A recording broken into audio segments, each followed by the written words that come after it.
maravilhoso. Opa, ok.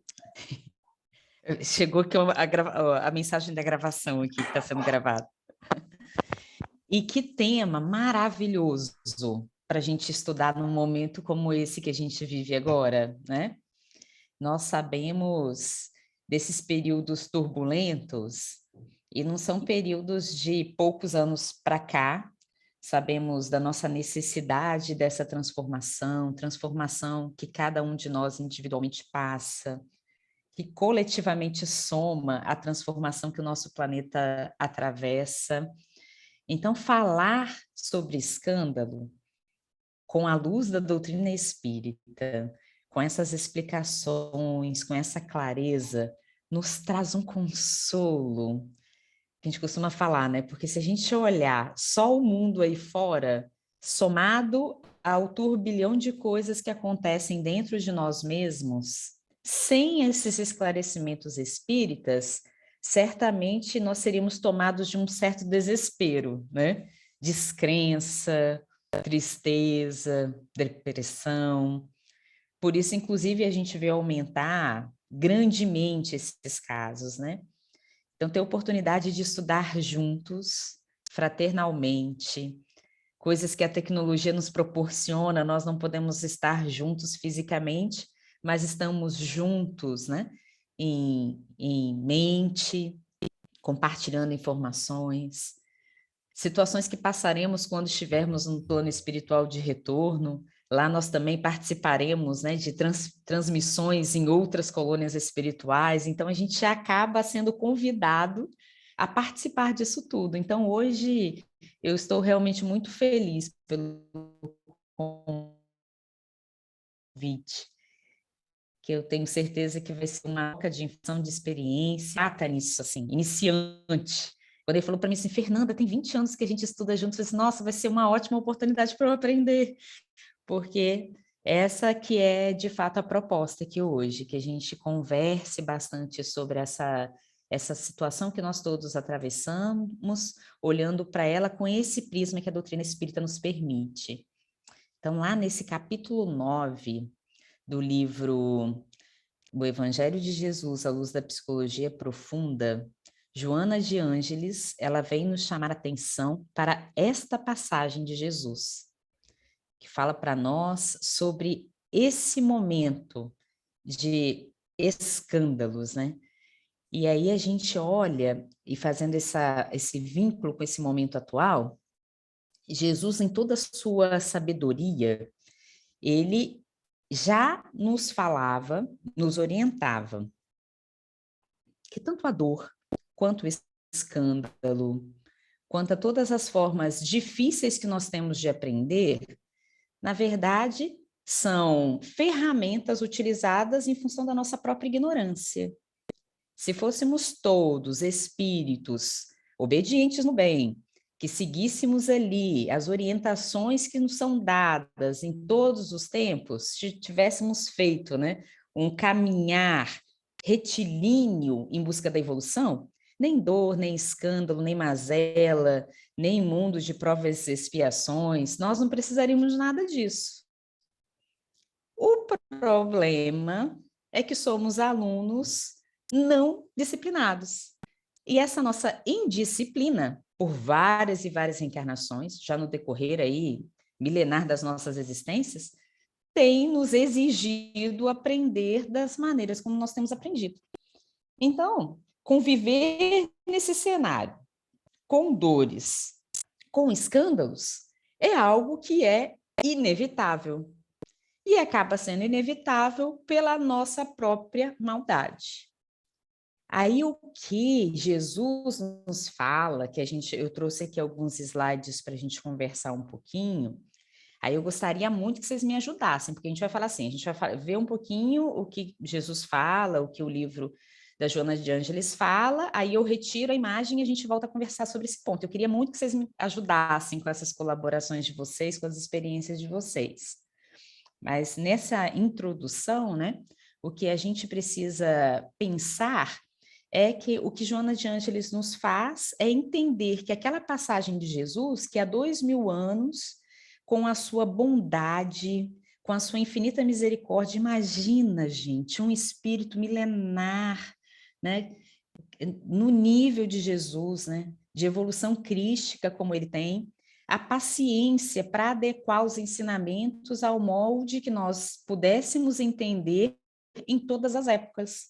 Vê se isso não é um professor maravilhoso. Ele, Jesus, conseguiu, em todos os tempos, desde que trouxe a mensagem, fazer com que essa mensagem se mantivesse. O que nós precisamos ter são auxílios, como Joana de Ângeles nos traz, André Luiz, a doutrina espírita no primeiro momento com a codificação kardeciana, para que nós possamos ressignificar as palavras de Jesus, entendendo pela nossa condição atual. Então, por conta disso, aí eu vou começar a fazer as projeções das primeiras passagens. Deixa eu só lembrar como eu compartilho tela. Lembrei aqui, ó, compartilhar tela. Isso aí eu vou precisar, Franklin. Você consegue autorizar para eu compartilhar? Legal. Já está, Fernando. Tá bom, ótimo. Então, ó, vou compartilhar aqui com vocês o meu slide aqui. Compartilhar. É bom que o Zoom eu consigo compartilhar e continuar vendo vocês, né? Ótimo. Aqui. Excelente. Então, a gente vai recordar da passagem de Jesus, o contexto em que Jesus passou para nós isso, né? Falou para nós sobre o escândalo. Aí a gente imagina que ele estava reunido lá com os discípulos, com os apóstolos, naquela sequência, né, dos seguidores, daqueles que compartilhavam os momentos com Jesus. Em determinado momento, um dos discípulos pergunta assim para ele: Jesus, quem é o maior no reino dos céus? E essa pergunta, vamos lembrar que nas passagens dos evangelistas, ela é muito comum. A curiosidade de entender esse reinado, de entender o funcionamento desse reino dos céus, de entender quem conduzia esse reino dos céus, essa era uma curiosidade corriqueira, muito comum das conversas com Jesus, né? Aí, num determinado dia como esse, alguém pergunta isso para Jesus: Jesus, mas então quem é o maior no reino dos céus? Aí Jesus responde com toda a paciência que lhe é atribuída: em verdade vos digo, que se não vos converterdes e não vos fizerdes como meninos, assim, porque Jesus ele chama o menino que se aproxima, né? Chama o menino para junto e fala: olha, se vocês não se fizerem conforme esses meninos, de modo algum entrarão no reino dos céus. Deixa eu colocar minha canetinha aqui, apontadora aqui, ó. No reino dos céus. Portanto, aquele que se tornar humilde, como este menino, esse é o maior no reino dos céus. E qualquer que receber em meu nome um menino, tal como este, a mim me recebe. E ele continua. Mas, deixa eu tirar agora aqui só um pouquinho aqui, ó. Movi a... Beleza. Tirar a canetinha. Eu só preciso mover aqui um pouquinho, assim, ó. Senão vocês ficam... Isso, agora vai dar certo. Opa. Ótimo. Aí Jesus continua falando, né? Mas qualquer um que escandalizar um destes pequenos, que crê em mim, melhor lhe fora que se pendurasse ao pescoço uma mó de azenha, uma pedra gigantesca deste tamanho, e se submergisse na profundeza do mar. Aí Jesus fala: ai do mundo por causa do escândalo, porque é necessário que venham os escândalos, mas ai daquele homem porque venha o escândalo. Então, Jesus, ele fala assim, ai do mundo. E por que ele fala isso? Aí a Joana de Ângeles vem explicar para a gente, né? De que mundo é esse que Jesus já nos anunciava, nos falava, de que escândalo é esse que Jesus queria dizer? Porque existem aqueles escândalos, que são os escândalos vistos pelo homem, que são aqueles que a matéria identifica, que modifica conforme o estágio da sociedade. O que era escândalo escândalo no Império Romano, hoje já tem uma outra conotação. E certamente o que a gente vive hoje, daqui a 100, 200, 500 anos, também vai ter uma outra conotação. Então, Joana de Ângeles, ela vem explicar para a gente do que se tratam esses escândalos, né? E como acontece esse processo que Jesus fala, mas ai daquele por quem o escândalo venha. O que Jesus quis dizer com isso, né? Ainda na passagem de Jesus. Portanto, se a tua mão ou teu pé te escandalizar, corta-o e atira-o para longe de ti. Melhor te é entrar na vida coxo ou aleijado do que tendo 2 mãos ou 2 pés seres lançados no fogo eterno. Se o teu olho te escandalizar, arranca-o e atira-o para longe de ti. Melhor te é entrar na vida com um só olho do que tendo 2 olhos seres lançados no fogo do inferno. Então aqui a gente vai fazer a nossa primeira pausa, pensando ainda nessa passagem de Jesus, né? Qual o entendimento que nós temos hoje, já com todo o conhecimento que a doutrina espírita nos traz, a respeito de retirar de nós aquilo que possa ser causa de um escândalo? Aí eu gostaria que vocês me ajudassem. Vamos pensar juntos. Do que a gente fala? Quando Jesus comenta que, ai, retira de ti, né? Prefira não ter aquilo que possa ser causa de um escândalo. Vocês me ajudam? O que vocês imaginam? Como é que vocês entendem essa passagem que está lá em Mateus capítulo 18, versículos 8 e 9? Conta um pouco para mim. Vocês conseguem? Oi, oi? Não dá para falar, né? Tem que pensar um pouco, né? Ah, tem que pensar um pouco, tá Tem certo, que pensar um Alexandre. pouco. Tem que Entendi. pensar, né? O que seria essa orientação de Jesus, né? Se a sua mão for motivo de escândalo, corte-a. Se o seu olho for motivo de escândalo, retire-o. Como isso tem... Porque se a gente imaginar, existem sociedades que fazem isso ao pé da letra até hoje. Existem códigos civis baseados no entendimento equivocado dessa orientação de Jesus, que faz com que irmãos, eles retirem a mão física, se ela for motivo de escândalo, sejam enforcados, dependendo de alguma, né? Nossa, vocês estão ouvindo, gente, barulho? Tá? Não. Ah. Olha só, enquanto você estava apresentando os slides, me veio assim, na mente, né? Tipo intuição, se pudesse, eu posso falar assim, que o escândalo, né? Não vou nem perguntar o que é escândalo, né? Tem que saber o que é escândalo antes. Não tem. A gente sabe o que é escândalo. Se é Jesus que está falando, ele deixou claro para a gente que a gente tem que amar a Deus sobre todas as coisas e semelhante, né, amar o próximo como a si mesmo. Porque de amando o próximo como a si mesmo, de rebarba, nós vamos estar amando Deus, né? Uhum.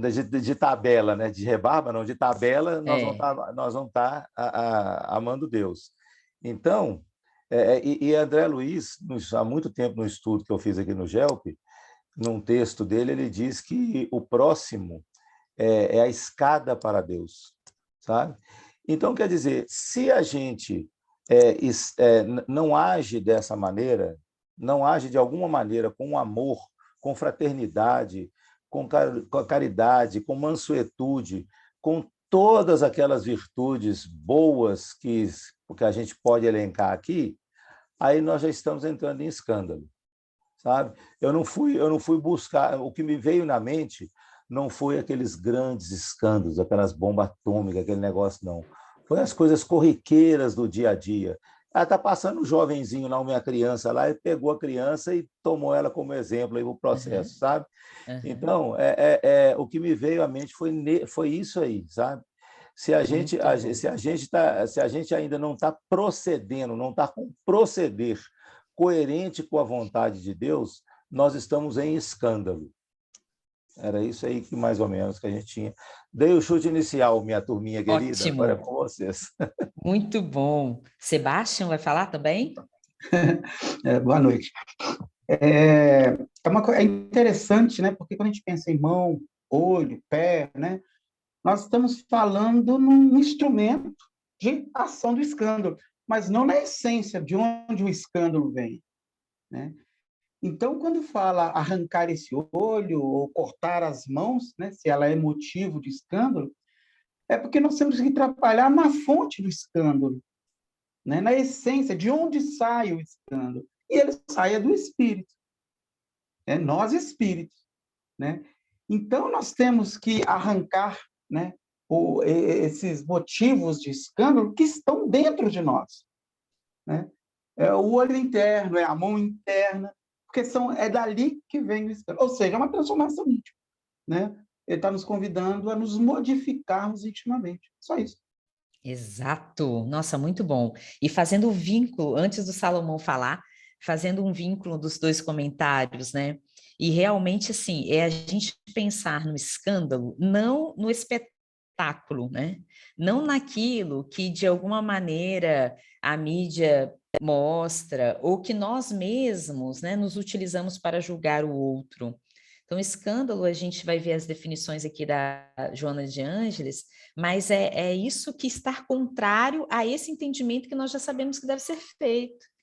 E, inclusive, o que mais deve ser motivo de nossa atenção para nós espíritas, que temos, né, essas informações, essas orientações todas, é a quantidade de espíritas que chegam lá no plano espiritual, percebendo os escândalos que foram capazes de fazer, sem se dar conta. Porque nós, às vezes, né, a gente tem essa noção, a gente tem um entendimento, mas nós sempre colocamos aquele entendimento para aquilo que é muito grande. A gente esquece das pequenas coisas.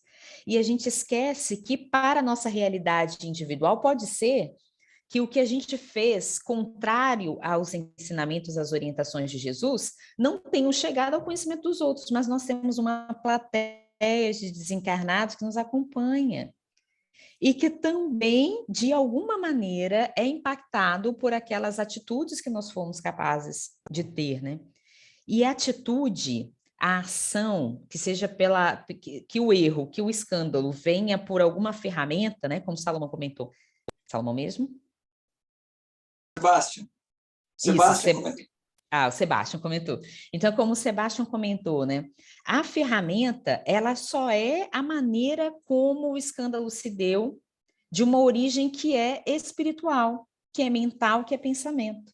Então, a primeira coisa que a gente precisa observar quando a gente fala, quando a gente se atenta a essa orientação de Jesus, não é se preocupar com o resultado do evento somente, mas é com a origem do evento. Então, quando a gente está nesse processo de transformação, de entendimento, aproveitar essas oportunidades para a nossa reforma, para a nossa melhoria, a gente olha para uma orientação como essa e a gente se pergunta, será que na minha atitude diária eu não tenho sido propagador de escândalos particulares, escândalos menores sem ter me dado conta? Às vezes eu tenho me preocupado tanto em julgar escândalos maiores, que eu entendo como maior, mas eu posso me surpreender ao me deparar no plano espiritual, fazendo a minha avaliação do que foi a minha última encarnação e observar a quantidade de escândalos que eu fui o autor principal. Então, esse chamamento que a gente tem, né? Quando a gente estuda em grupo, numa observação como essa, porque quando você lê sozinho, e isso que é o que eu acho o máximo de estudar em grupo, porque quando você está estudando sozinho, você lê, né? Aí você passa, tem coisa que você aprende, tem coisa que você passa para frente, mas o estudo em grupo permite a gente fazer essas reflexões, né?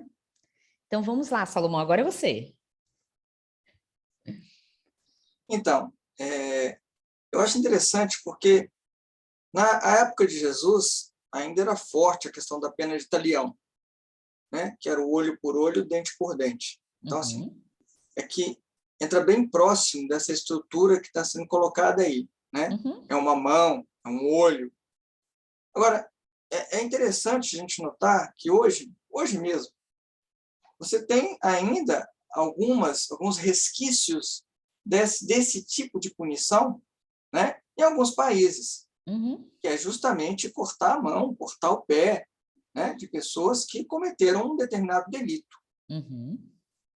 Dentro desse pensamento, dessa construção, eu fico imaginando em mim, se eu cometesse um erro, como é que eu mesmo chegaria à conclusão que eu deveria cortar a minha mão? Veja, a minha mão é parte do meu corpo, é parte de mim. Eu estou tirando um pedaço do meu corpo. Isso pensando literalmente. Tá? Então, é uma coisa assim, muito profunda para você imaginar no concerto da vida que você vai alijar do seu corpo aquilo que realmente lhe traz o mal. Então, né, já passando já com a ideia do Sebastian, né, essa tomada de decisão, que é justamente a questão que a gente tanto fala da reforma íntima, ela requer uma posição extremamente forte, uma decisão muito bem tomada. Por quê? Porque estou falando em cortar uma mão e arrancar um olho. Muito bom. É exato. E a gente vai seguir um pouquinho agora, porque a gente já vai entrar nos... Ô, Ana Maria, por favor, pode falar.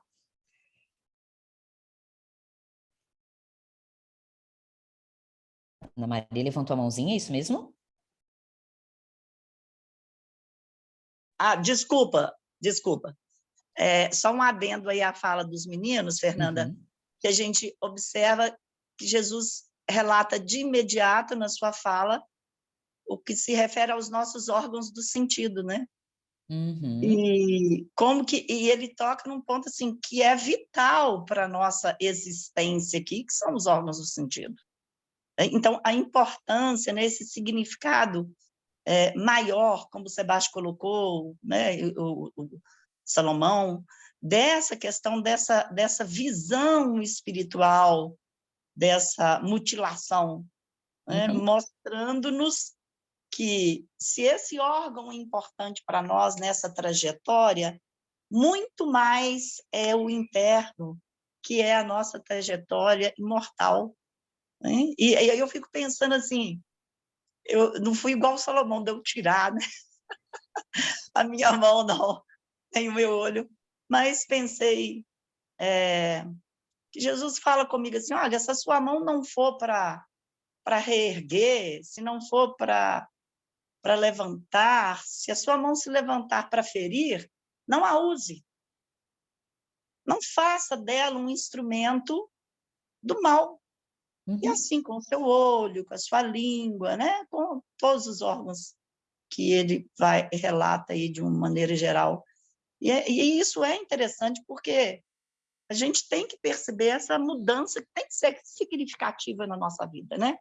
É só isso, tá? Ótimo, Ana Maria. E passa por maturidade, né? Você conseguir observar que realmente, quando ele fala dos órgãos dos sentidos físicos, é o que nos permite contato com o mundo físico, né? Isso. Então, quando a gente faz... Excelente esse pensamento, essa observação, né?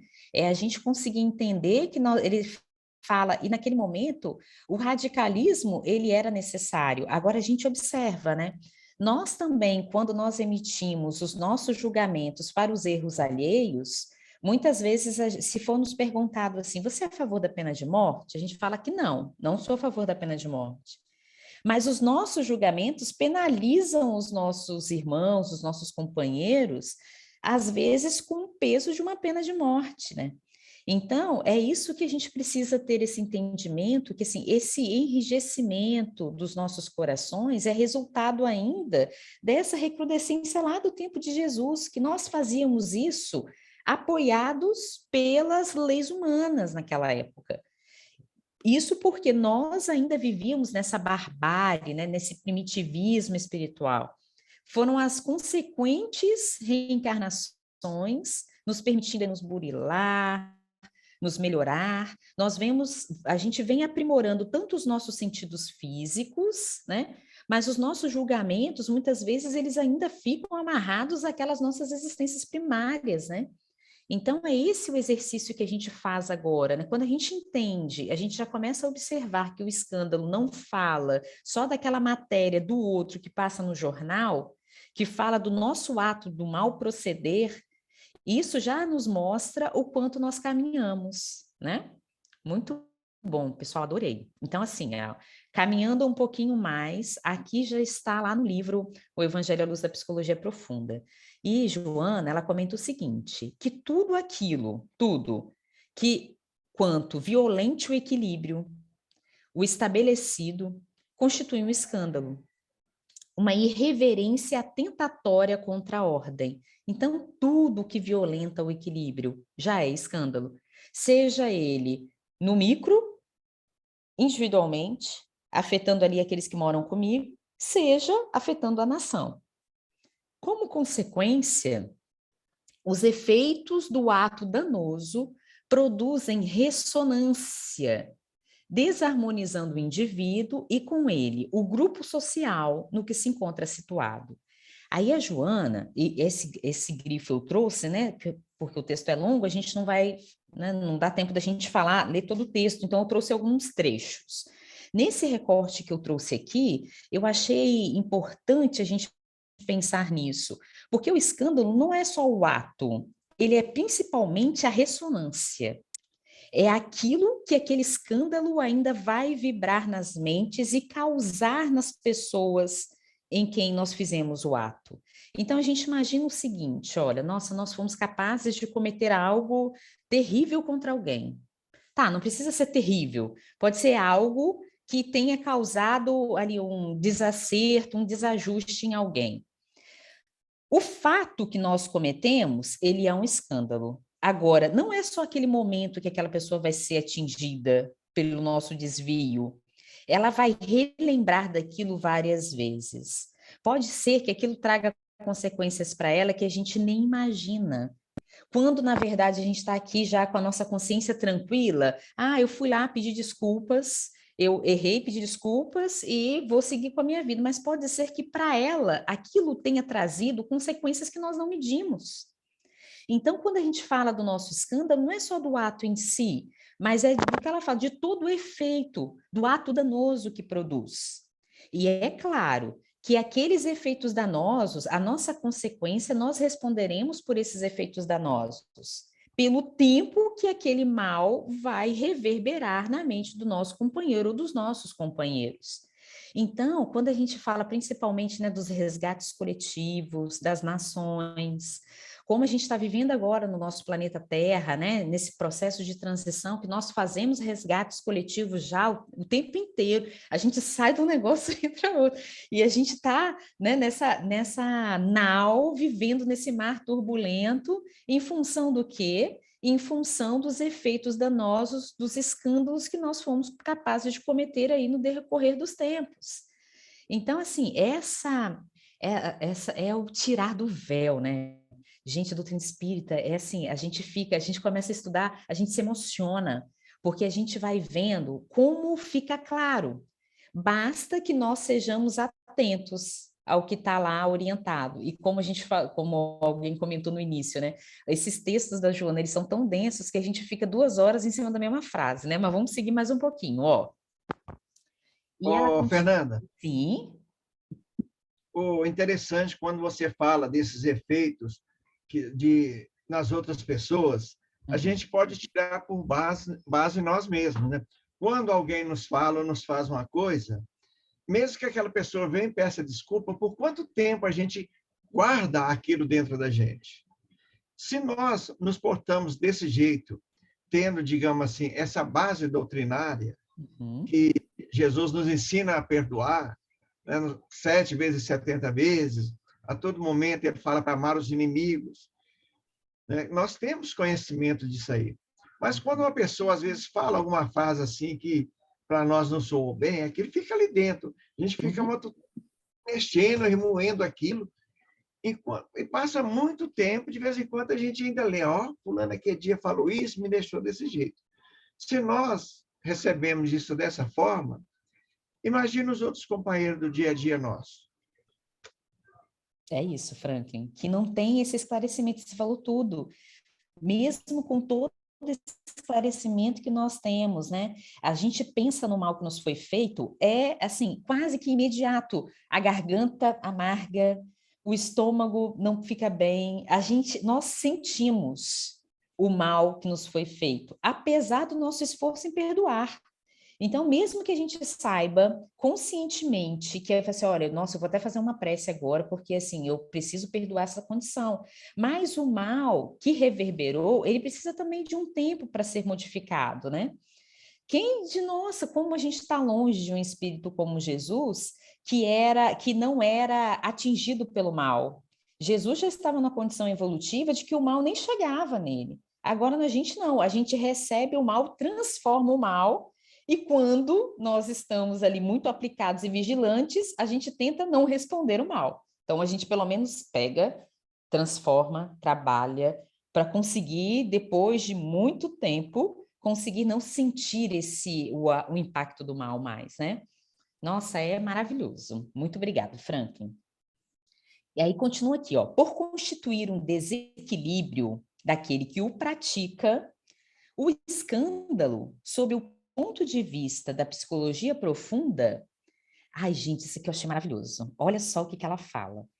Do ponto de vista da psicologia profunda, o escândalo é a manifestação da sombra que permanece em vertiginosa expansão no ser humano, gerando vícios e hábitos mórbidos que levam a desaires profundamente perturbadores. Gente, quando eu li isso aqui, aí eu vou mais um pouquinho para frente, eu lembrei dos casos de André Luiz, lá dos livros dele, em que a gente vê o efeito disso aqui, ó. O escândalo é essa manifestação da sombra que permanece em expansão no ser humano, gerando esses vícios e hábitos mórbidos que levam a desaires profundamente perturbadores. O ato do mal proceder, ele faz isso, e a gente vai ver um pouco, daqui a pouquinho a gente vai lembrar de um caso lá do livro Libertação, em que acontece exatamente isso aqui, ó. Os escândalos, eles se sucedem, o mal proceder, ele se sucede, é um intercâmbio entre o mundo espiritual e o mundo físico, porque o escândalo ele não está relacionado a somente um mundo. Quando ele se dá, ele já tem essa conjunção, né? São os espíritos, os desencarnados, junto com os encarnados, que vinculados nesse mesmo pensamento, irmanados, né? Identificados pelos sentimentos do erro, pelas sensações que o erro produz, saem estabelecendo esses hábitos. E o escândalo, de fato, gente, se a gente olha, eu fiquei olhando e falei assim, gente, que coisa, né? O escândalo, ele produz esses hábitos mórbidos, né?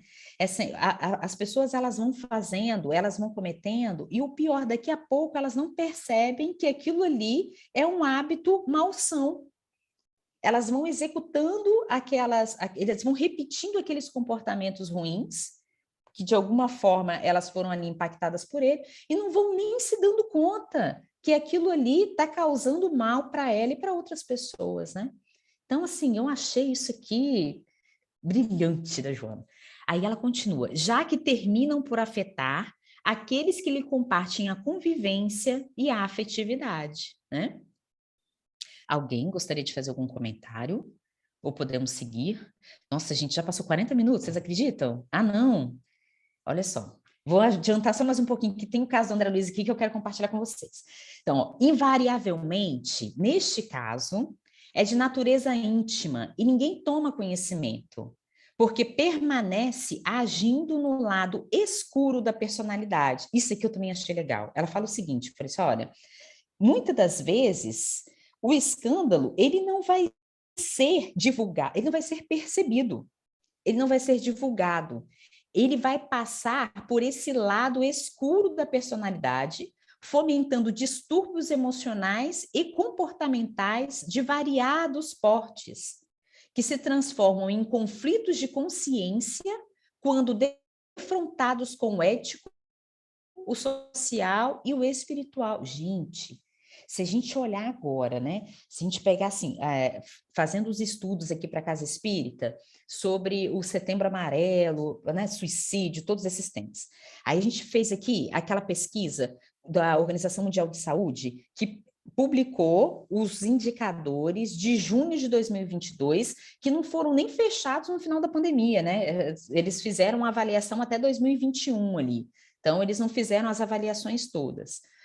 Então, comentando o índice, o aumento de suicídios entre crianças e jovens, de uma ordem que é, assim, entristecedora.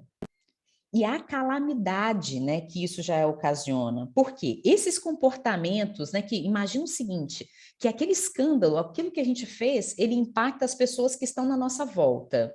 Muitas das vezes aquilo até sai na mídia, alguma situação que saia na mídia, a gente não sabe o impacto que vai ter sobre os corações fragilizados que vão estar observando, sobre as crianças e os jovens que estão cada vez mais conectados e tendo acesso às informações, a comportamentos, né? Esses comportamentos escandalosos, né? E que não têm a maturidade para filtrar aquilo que estão assistindo. Olha, o que a gente corre o risco se nós não tivermos uma preocupação não é a palavra, mas um trabalho ativo em divulgar as orientações de Jesus, né? Porque quando a gente está numa sociedade hiperconectada, como é o nosso caso, mas além da informação que o mundo traz, as nossas crianças, os nossos jovens têm acesso às informações da espiritualidade, eles conseguem ouvir o que os escândalos trazem e conseguem comparar com aquilo que a espiritualidade tem orientado. Agora, se eles não têm esse acervo, se eles não têm esse arquivo, estão tendo acesso aos comportamentos escandalosos sem nenhum filtro. E é o que comenta aqui, ó, aqueles distúrbios psicológicos que a gente não tem noção, elas vão como que criando ali aquela sementinha, daqui a pouco aquele comportamento ele vai sendo normatizado, vai sendo repetido, e o escândalo que em algum momento foi escândalo deixa de ser. Então isso eu também achei muito, muito importante da fala, né, da Joana. O que vocês acham sobre isso, gente? Sobre essa crescente, né? Principalmente falando aí dos nossos jovens. Ai, que bom, participações aqui, ó.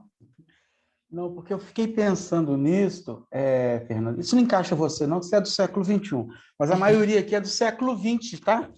A maioria está tudo com a luzinha apagada, mas é tudo século XX. Então é o seguinte, lá a outra... abriu a luzinha, você viu, né? É porque ele é do 19, é porque o Salomão é do 19. Bom, então é o seguinte, aí fala, a gente traz todos os valores de um tempo, né? E aí, esses valores que são sombrios que estamos nós, que naquela época passavam despercebidos, né? Hoje a gente é colocado em xeque o tempo todo, né? E os jovens, eu sou professor de jovem, de adolescente, aí a gente aprende com eles que a gente precisa se desconstruir Deus te abençoe, viu? Porque ser professor de jovem nesse tempo atual... Não, mas faz parte, é tranquilo. Não é fácil, mas também não é o fim do mundo, não. Mas aí a gente aprende que a gente tem que desconstruir tantos valores que passavam despercebidos, né? Que estavam lá obscuros na nossa intimidade, e a gente vê hoje que são problemas, né? Que são atitudes, né? Que a gente tem que transformar. Então, acho legal isso, isso é bacana.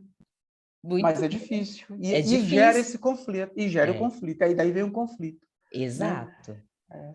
Mas eu acho que quando lendo a Maria Dolores, né? A Joana de Ângeles, né? Eu percebi dessa forma. Tá? Muito bom, te agradeço. Aí, ó, entrou aqui na parte do libertação, que quando ela começou a falar sobre isso, né, sobre esses comportamentos escandalosos e como a gente está se relacionando, e como isso repercute, como amplia, né? Aí eu fui e lembrei do livro Libertação, de André Luiz. Então, a gente vai ter, é só um trechinho, assim, né? Vocês certamente, né, estudaram e vão me ajudar a falar sobre isso. Esse trecho aqui está no capítulo 3, eu trouxe um trechinho do capítulo 3 e um trechinho do capítulo 4, tá? Lá no livro Libertação, a gente vai falar sobre... Vocês lembram que a gente tem lá Gúbio, né? Que está trabalhando junto com o André Luiz. Aí, Gúbio, ele tem a sua primeira necessidade, assim, parte até de um interesse pessoal. Ele tem a sua filha, né? Margarida, que está passando por processos... Foi sua filha em uma outra encarnação. E ele tem extremo carinho por ela. E ele percebe que Margarida está num processo obsessivo grave, né? Sendo obsediada por Gregório. Então, o impulso, né, a intenção de Gúbio é participar das sessões, das caravanas, que seriam responsáveis pelo atendimento desses espíritos, que estão ali, de alguma forma, influenciando Margarida. Então, lá no capítulo 3, a gente tem o seguinte trecho, né? Revela que a missão de Gúbio, nas zonas purgatoriais, tem como objetivo resgatar a Margarida, sua filha de outra encarnação, do chefe Gregório.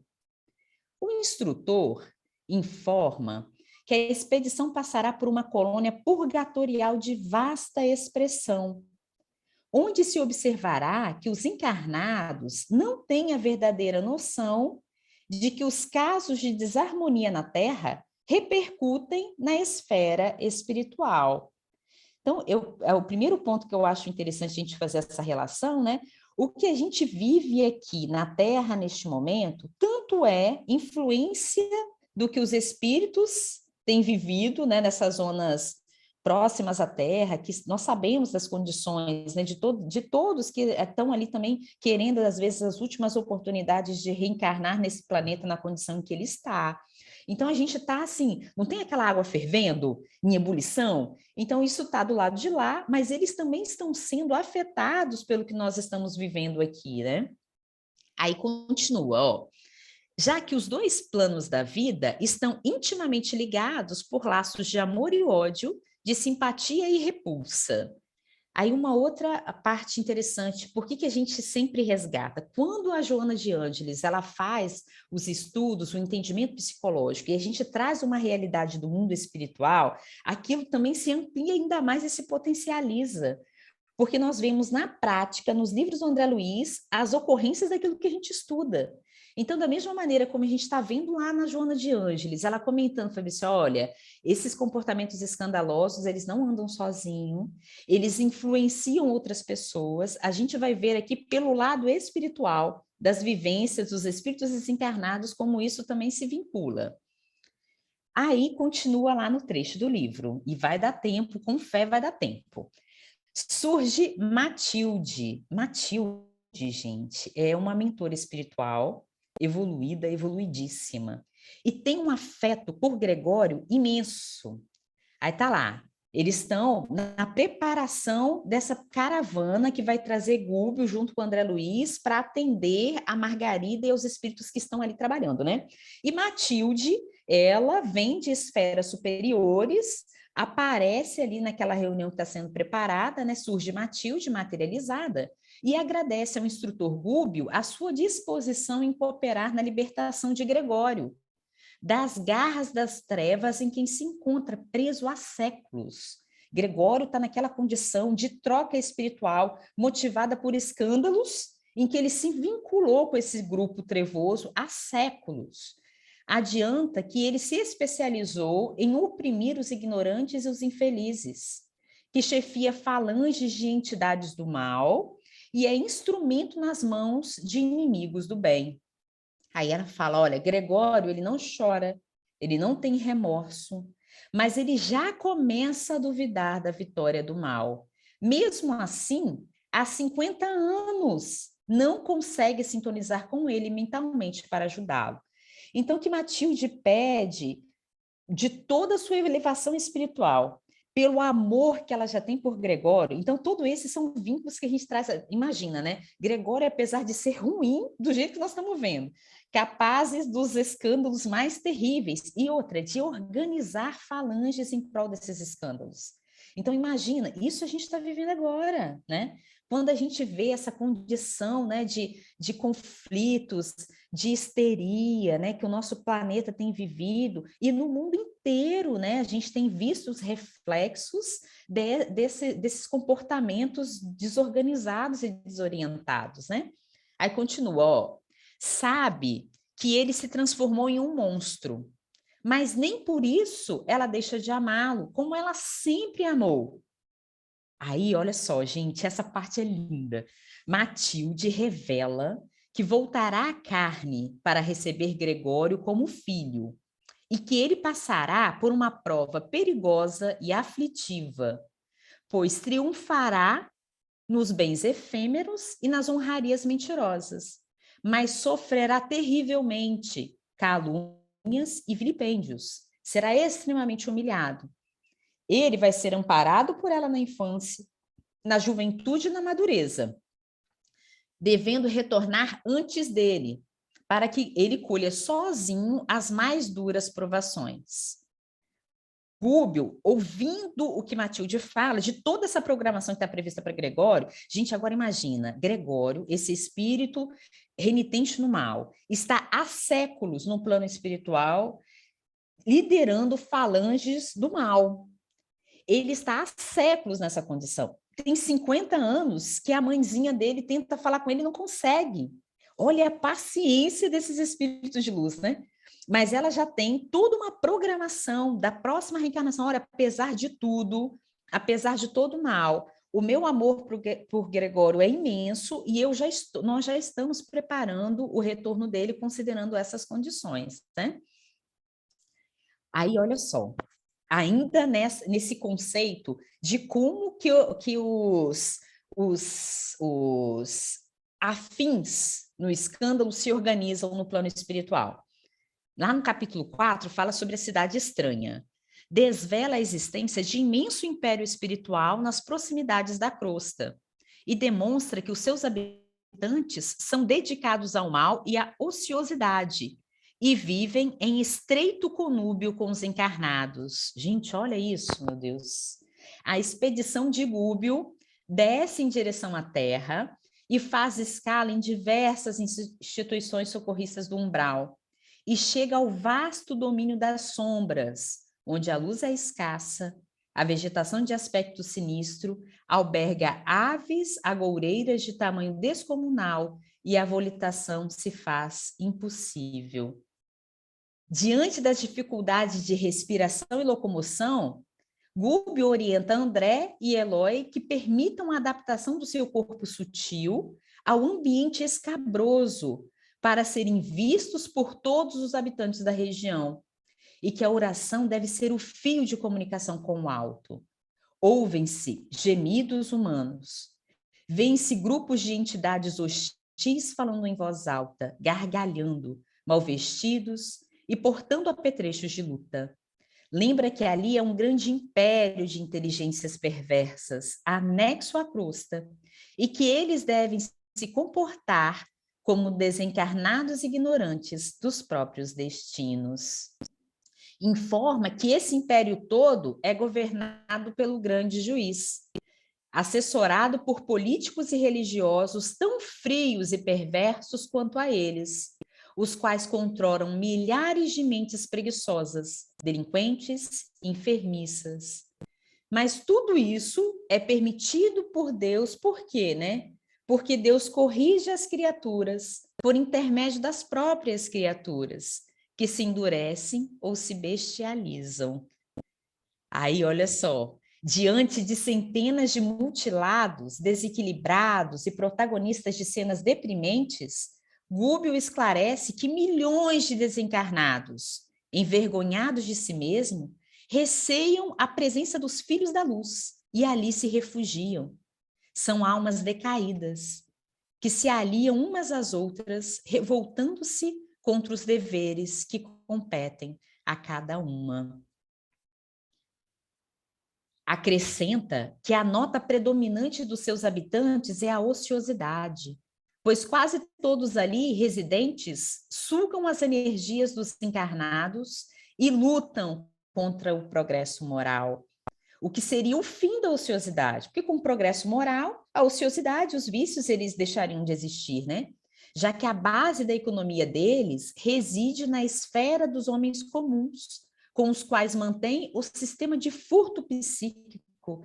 Então, essa ideia que Joana de Ângeles fala para nós, né, de que quando o mal, ele se afiniza, né, com o do escândalo, a repercussão do escândalo, ele se afiniza com o outro, nós vamos nos vinculando por esses pensamentos. E isso não está só na esfera dos encarnados. A gente começa a se vincular também com esses desencarnados, vinculados a essa ociosidade, que também estão participando desses mesmos pensamentos escandalosos, né? E se ali não existem crianças, é pela compaixão celestial. Em pequeno planalto vê-se palácios imponentes, praças bem cuidadas, carruagens soberbas e liteiras puxadas por animais ou escravos. Então, essa condição dessa cidade espiritual aqui, ela nos faz pensar, né? Quando Jesus fala para a gente, fala assim, olha, cuidado, né? Porque o escândalo, o problema não é só o escândalo, o problema são os sentimentos que o escândalo advém. E quando Jesus ele fala o seguinte, olha, é triste a condição daquele por quem o escândalo veio. Porque o local, né, o reino que está previsto para quem se compadece no mal, ele é parecido com esse como que a gente vê que Gregório construiu aqui, somados a essas outras mentes ociosas e alienadas, né?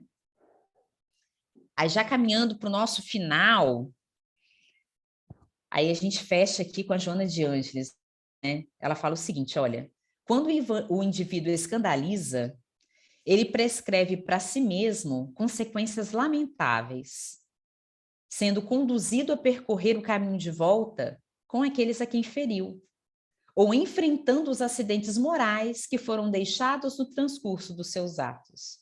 Como a gente viu a exemplo de Gregório, né?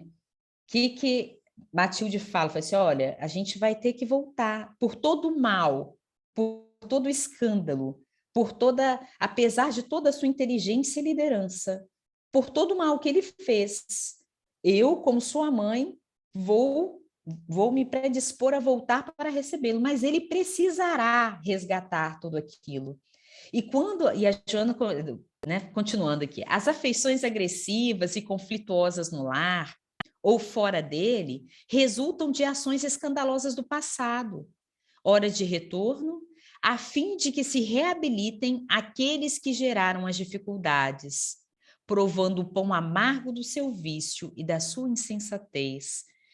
Aí ela vem contando para a gente que o resultado, a colheita do escândalo é voltar num lar desestruturado, numa condição difícil, exatamente o que acontecerá com Gregório. É a colheita do escândalo que foi plantado.